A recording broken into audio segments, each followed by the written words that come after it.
Assalamualaikum warahmatullahi wabarakatuh.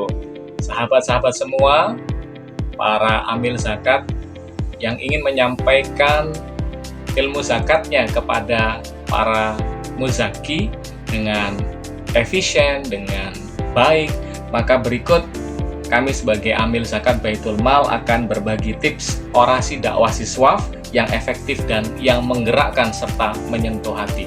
Apa saja yang harus kita lakukan ketika kita menjadi amil dan ingin menyampaikan pesan zakat agar dia sampai kepada para muzaki kita dan mereka tergerak hatinya untuk bisa melakukan kebaikan lewat zakat, infak, wakaf, sedekah mereka.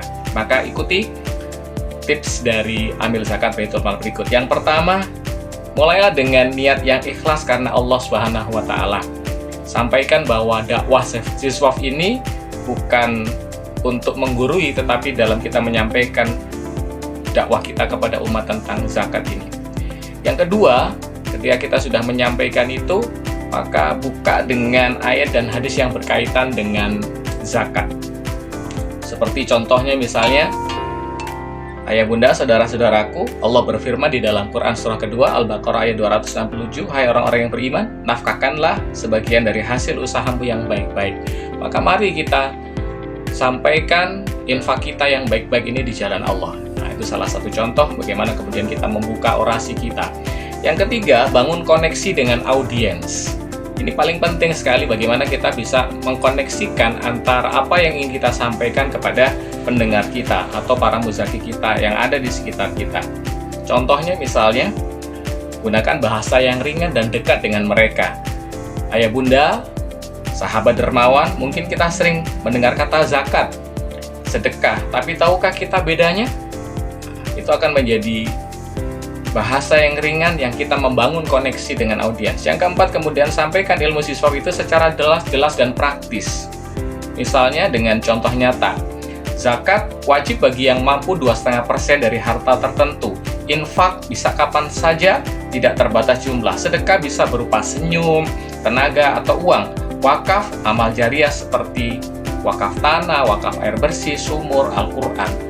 Lalu kemudian langkah kita selanjutnya agar kita bisa mempengaruhi audiens, yang kelima adalah sisipi kisah inspiratif.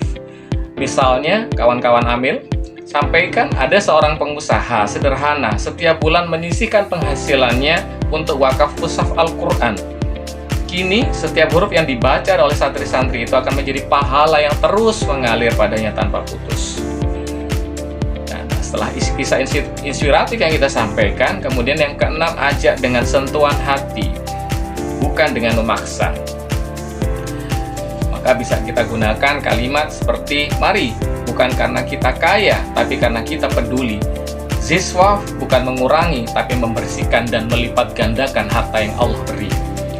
Yang ketujuh, akhiri dengan ajakan dan doa. Ini paling penting.